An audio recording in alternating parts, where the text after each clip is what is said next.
Hop! Et c'est parti pour la vidéo d'aujourd'hui. On est au jour 3 sur 30 de mon challenge pour s'améliorer dans l'élocution sur YouTube. Et aujourd'hui, on va parler de M&A, le métier que j'ai fait pendant 3 ans et plus précisément, qu'est-ce que c'est? Le but, ça va être d'expliquer le métier. Pas forcément d'expliquer comment on y rentre, mais vraiment ce qu'on y fait, à quoi en quoi ça consiste, quelles sont les tâches un peu quotidiennes, c'est quoi un peu, la vision globale et la vision day to day, de ce métier. Donc en soi, M&A déjà, pour ceux qui ne connaissent pas, ça veut dire mergers and acquisitions, ça veut dire fusion-acquisition en anglais. Fusion-acquisition, donc en gros, c'est un métier de conseil. Moi, je vais prendre mon cas qui était, le large cap en banque d'investissement française, à Paris. Et donc forcément, il y aura des différences avec, les boutiques, avec, le small et le mid, avec le très small, par exemple, ou avec des places, comme New York ou Londres, voilà. Mais ça reste quand même globalement la même chose, que vous soyez dans toutes ces autres, verticales, on va dire, que, le M&A large cap. En quoi ça consiste? Globalement, en fait, vous êtes banquier d'affaires, enfin, vous êtes banquier conseil en investissement, ce qu'on appelle de l'advisory en anglais, et vous conseillez des entreprises, des particuliers parfois quand c'est des familles riches, ou des fonds d'investissement sur des transactions. D'où le terme fusion-acquisition, c'est-à-dire qu'en fait, vous allez accompagner ces gens-là sur un processus de transaction. On en distingue deux principaux, c'est vraiment les mandats qui vont être à l'achat ou à la vente. En fait, soit vous allez conseiller quelqu'un pour acheter quelque chose, soit vous allez conseiller quelqu'un qui veut vendre quelque chose. Ça peut être, alors on va prendre un exemple, c'est généralement ce qu'on utilise pour illustrer un peu le métier, c'est les gros deals pardon, qu'il y a eu dans la presse et qui ont fait parler d'eux. On peut penser notamment à LVMH qui avait voulu racheter Tiffany Co pendant le Covid. Ça parle peut-être pas à tout le monde, mais c'est le seul qui me vient à l'esprit. Et en fait, donc, quand il y a un deal comme ça, ces entreprises-là, elles sont chacune accompagnées par des conseillers M&A. Donc, à l'achat, on accompagne LVMH et à la vente, on accompagne Tiffany Co. Et en fait, donc, le but, c'est d'accompagner l'entreprise dans ses choix, généralement à l'achat ou à la vente, et de l'accompagner au mieux. Et le métier va se décomposer sur plein de verticales et plein de tâches différentes. Mais derrière, quand vous aurez un deal, donc cette transaction qui veut se faire, les parties côté acheteur, côté vendeur vont discuter entre elles. Et en réalité, c'est pas les entreprises qui discutent entre elles, c'est leurs conseils. Comme quand vous avez par exemple un procès, si vous avez un avocat et que l'autre partie a un avocat, ce sont vos avocats qui vous défendent devant le juge. Et donc, c'est eux qui parlent devant le juge et c'est eux qui avancent les arguments, etc., pour plaider la cause de chacun. Et ben là, c'est la même chose. C'est que chaque conseil va défendre en fait son bout de gras et va devoir convaincre l'autre que son prix est le meilleur, ses conditions d'achat sont les meilleures, sa stratégie est la meilleure, etc., etc. Donc, c'est vraiment un métier aussi de négociation et d'accompagnement dans sa globalité. Alors, ça, c'est un peu la vision large. Et qu'est-ce qu'on fait tous les jours en fusion-acquisition? Alors, quand vous rentrez en fusion-acquisition, je ne vais pas parler des stages et des stagiaires parce que c'est un petit sujet à part, mais les tâches sont un peu celles qu'on confierait à un analyste 1. C'est très pyramidal, donc vous avez plusieurs cycles et les cycles durent 3 ans. Vous avez analyste, donc, qui est le premier cycle, qui fait analyste 1, analyste 2, analyste 3. Moi, c'est ce que j'ai fait les 3 premières années. Et ensuite, vous avez le cycle associate 1, 2, 3, VP, director, et après, potentiellement, vous passez managing director. Parfois, il y a des grades entre les deux qui s'appellent executive director, ça dépend des endroits. Et généralement, vous avez une promotion chaque année, puis vous passez vos grades, et à chaque grade a des tâches différentes. Au grade analyste, vous allez principalement faire tout ce qui va être un peu recherche, préparation, PowerPoint, mise en page. On travaille principalement avec PowerPoint et Excel, donc en fusion-acquisition. PowerPoint, ça va vous aider à faire toutes les présentations nécessaires au processus d'investissement, que ce soit à la vente ou à l'achat. C'est-à-dire qu'en fait, vous allez faire tout ce qui va être présentation pour les investisseurs, présentation pour l'acheteur, présentation de l'entreprise.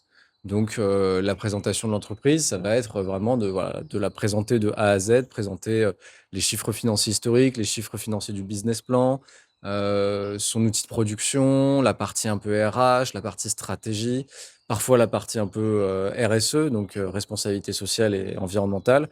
Et donc voilà, c'est le but, c'est de packager toutes ces informations pour en faire une jolie présentation. Je rentre pas forcément dans les détails, le but c'est vraiment de vulgariser le métier et en tout cas de donner une explication claire à ceux qui ne connaissent pas du tout la finance ou qui ne connaissent pas du tout ce métier-là. Si vous êtes en stage ou que vous êtes en école de commerce et que vous êtes déjà un peu renseigné, c'est vrai que cette vidéo elle sera pas forcément pour vous. Mais donc, Principalement, voilà, vous allez faire du PowerPoint, au début pour, vos différentes analyses et là, c'est, vraiment, bon, présenter correctement la société, rédiger du texte et cetera. Alors, quand vous travaillez en large cap, c'est à moitié anglais, à moitié français, comme nous, on était dans une banque française. Donc, ça, ça dépend de là où vous travaillez, ça dépend des deals sur lesquels vous êtes. Mais c'est plutôt sympa parce que alors ça demande un niveau d'anglais qui est bon, mais derrière, c'est quand même, toujours intéressant de travailler en anglais, d'autant plus que je trouve que c'est de plus en plus nécessaire, un peu quels que soient les métiers, comme on s'internationalise. Et après la partie Excel, vous avez vraiment la partie, en fait, valorisation de la société. La valorisation de la société, c'est donner une valeur financière, donc combien elle vaut, pour l'acheteur ou pour le vendeur. Et cette partie, en fait, elle se fait avec différentes méthodes de valorisation, qui ont chacune leur spécificité. Je ne vais pas rentrer dedans, c'est pas un cours de valorisation. Mais en gros, l'idée, c'est que sur votre, fichier Excel, vous allez avoir plusieurs méthodologies qui vont vous permettre de calculer une valeur et ensuite vous pouvez faire une moyenne, une médiane, vous pouvez garder celle-ci, faire des sensibilités. Les sensibilités, c'est regarder, en fait, si vous avez un scénario un peu optimiste, vous dites: «Ah, on va faire, 10 de croissance par an». Ça, c'est un peu simple. Et vous avez un scénario pessimiste qui dit: «Ah, on va faire, 1 de croissance par an» et donc ça vous permet de faire des sensibilités et de regarder un peu les variations de prix. Et donc en fait, ça, c'est la deuxième grosse majeure partie du travail, c'est de donner une valeur aux sociétés. Et donc ça, c'est pas mal d'Excel avec toutes les méthodologies qui peuvent, qui peuvent s'utiliser pour faire ça. Et donc, dans votre première partie, de carrière, en analyste, vous allez surtout plutôt faire tout ce qui va être recherche. C'est pas forcément vous qui allez faire la construction des modèles financiers, ni la construction du business plan, donc ce qui vient dans le futur. Vous allez plutôt regarder, ce qu'il y a en historique potentiellement, mais principalement faire des recherches, en fait, sur des entreprises qui sont cotées, des entreprises cotées qui publient leurs résultats. Et en fait, ces entreprises-là, elles publient leurs résultats, donc vous pouvez avoir en gros une sorte de ce qu'on appelle un benchmark d'entreprises comparables, pour rentrer un tout petit peu dans les détails et ça vous permet en fait de faire votre analyse par rapport à votre société. Si votre société, elle est dans le fast-food et ben vous allez regarder les entreprises qui sont cotées dans le fast-food, en Europe, aux États-Unis, potentiellement ailleurs dans le monde. Le but, c'est de rester un peu, équivalent sur, les géographies.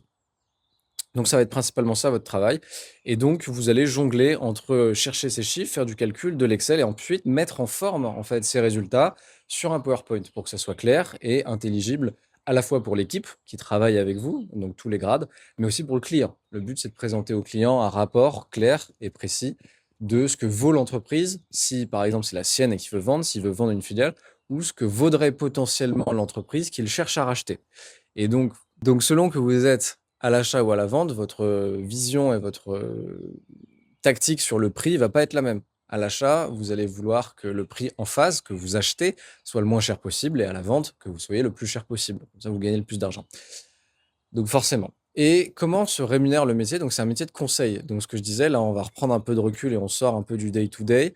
C'est un métier, donc vous accompagnez des transactions. Et comment ça fonctionne? Il y a plusieurs choses. Il y a soit l'entreprise vient directement vous voir et vous dit: «Je souhaite racheter telle boîte, je souhaite vendre telle filiale, j'aimerais bien me vendre» et donc elle vous mandate. Et là, vous signez un mandat, à l'achat ou à la vente et puis vous accompagnez du coup le client jusqu'au bout du mandat. Il y a plusieurs phases, je ne vais pas rentrer dans les détails. Mais c'est comme ça que ça fonctionne et à la fin, si tout se passe bien et que vous signez les derniers papiers et que le mandat se termine, vous avez un pourcentage sur la valeur d'entreprise, donc sur le prix de l'entreprise, que vous soyez à l'achat ou à la vente. Et en général, c'est entre 0,75 et 2 du montant. Ce qui fait que quand vous vendez dans des entreprises plusieurs centaines de millions ou quelques milliards, bah, ça représente vite un gros montant. On pense que comme ça, c'est rien du tout. Mais en réalité, en large cap, ça fait quand même des montants, qui sont quand même pas mal. Vous pouvez gagner, 10 000 000 sur une transaction, ce qui est, quand même confortable. Après, ça demande beaucoup de travail et cetera.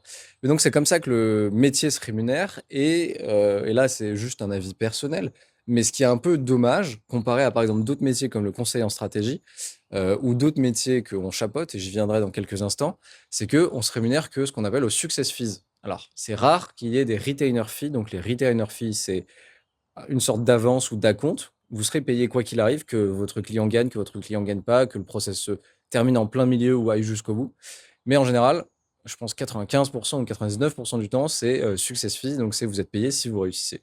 Par exemple, moi, j'avais fait pour vous donner un exemple très concret, on avait été mandaté par un fonds d'investissement anglais quand je suis rentré en banque et c'était pour le deal Panzani. c'était pour que des fonds d'investissement rachètent l'entreprise Panzani que vous connaissez tous. Donc il y a plusieurs banques qui étaient conseils de plusieurs fonds d'investissement, donc on était tous en concurrence. Et nous, bah, voilà, on faisait notre travail, on a fait les PowerPoint, les présentations, la stratégie, la valorisation, tout ça. Et puis finalement, bon, le process a avancé et nous, notre fonds n'a pas été retenu pour, la suite et puis pour la fin du process. Ce qui fait qu'on n'a pas gagné, donc je finissais, à 2-3 heures du mat tous les soirs et derrière, la banque, moi je suis payé parce que j'ai mon fixe et mon bonus, il est pas forcément représentatif du nombre de deals, surtout quand vous commencez en junior par rapport au nombre de deals que vous faites. Et derrière, donc voilà, c'est ça la partie. Et en fait, donc sur des gros process en large cap, vous avez différents acteurs qui vont intervenir sur tout le processus, que vous soyez à l'achat ou à la vente. Vous avez des auditeurs, des gens du TS, donc Transaction Services. C'est les gens qui vont vraiment évaluer un peu la transaction et les retraitements comptables de manière très, très précise. Nous, en termes de valorisation financière sur des grosses entreprises, on est un peu plutôt vision globale. On va pas regarder ligne par ligne, on va pas regarder, par exemple, truc tout bête, s'il y a des procédures, légales en cours, par exemple. Vous avez, un employé qui vous attaque au prud'homme. Si on prend l'exemple de Total, il y en a peut-être 15, dans l'année des procès. Et nous, bah, on peut pas regarder forcément les 15 procès et combien les 15 vont coûter. Donc il y a des gens qui sont spécialisés là-dedans. Il y a aussi les avocats et c'est à peu près tout. Après, vous prenez des conseils, donc c'est tous les cabinets de conseil. Vous avez des conseils en stratégie qui viennent faire un peu, l'audit du marché. Les auditeurs regardent les comptes, les TS aussi. Et votre rôle, en fait, en M&A, c'est de tenir le calendrier qui vous est imposé par le client. Donc, par exemple, on vous dit au 1er juillet, la transaction, enfin, les négociations commencent et on aimerait finir le deal, généralement, c'est très court, par exemple, le 30 septembre. Après, ça dépend de la taille, et cetera, mais en gros, c'est ça. Et en fait, vous, votre travail en M&A, ça va être de jalonner tous les mois et toutes les semaines des points importants avec toutes les autres équipes qui travaillent, donc les cabinets qui travaillent aussi, qui interviennent sur la transaction. Et c'est aussi souvent de les recruter. Parfois, l'entreprise, elle en a déjà, avec qui elle travaille souvent, mais souvent, votre but aussi sur des entreprises, c'est d'en proposer. Donc là, vous faites en gros une sorte d'appel d'offres. Vous appelez différents cabinets, vous leur dites, bah voilà, on a ça, ça, ça, on aimerait que vous fassiez ça, ça, ça, donc ce qu'on appelle le scope of work. C'est votre travail sur les prochaines semaines et eux vous donnent un devis. Donc ils vous donnent combien ils aimeraient prendre, enfin combien ils vont prendre pour faire cette transaction et pour faire tout ce travail d'audit, de conseil, de révision. Pour les avocats, ça va être tout ce qui va être la paperasse, et cetera. Et donc, vous avez aussi un peu un rôle, dans le managing des équipes et des intervenants. Forcément, ce rôle est moins important quand vous êtes junior. Vous allez principalement faire les points, mettre, les calendriers, enfin les meetings dans les calendriers, faire des mailing lists, enfin toutes ces choses-là. Et après, plus vous avancez, plus en fait vous êtes un peu le responsable, sur, bah, voilà, vous êtes la personne à qui qu'on contacte en priorité et donc tout ça, vous le regardez. Donc vous avez vraiment, 3 grosses parties. Vous avez donc la partie vraiment qui est valorisation financière, la partie que je vais appeler PowerPoint, parce que c'est la mise en page et c'est mise sur slide de toutes les infos possibles. Et vous avez la partie management, qu'on va dire, qui va être de, gérer les différents intervenants et différentes équipes sur tout le process. Et donc c'est un peu ça le métier day to day pour, le M&A. Et derrière, est-ce que j'oublie des choses? C'est horrible ça, je vais devoir le couper. Je regarde le chrono et ben voilà, 50 secondes, bon c'est pas mal. Donc voilà, c'est un peu tout. J'essaye de réfléchir si j'ai oublié des choses. Il y a une chose que je vais expliquer très brièvement, c'est que quand vous n'avez pas une entreprise qui vient vous voir, soit il y a des appels d'offres, soit ce que vous faites, c'est des pitchs. Donc vous allez voir des clients, et ça, c'est les managing directors qui ont leur réseau et les contacts, et vous leur dites, ah, je pense que ce serait intéressant que tu rachètes ça, tu devrais vendre telle filiale, ça te rapporterait tant, regarde. Et en fait, là, c'est vraiment ce qu'on appelle un pitch. Donc, c'est convaincre l'entreprise que vous allez voir ou le fonds d'investissement de vous engager sur la transaction que vous lui conseillez, que ce soit à l'achat, à la vente. Et derrière, ça, c'est une grosse majeure partie du travail. Et c'est comme ça que vous faites rentrer ce qu'on appelle des mandats. Donc, que vous faites rentrer des clients dans la banque et au sein du M&A et qui vous permettent de, derrière, bah, générer des transaction fees, donc des success fees, et de générer de l'argent sur votre practice M&A. Voilà. J'ai peut-être oublié des choses. À ce moment-là, n'hésitez pas à les laisser en commentaire et à la prochaine.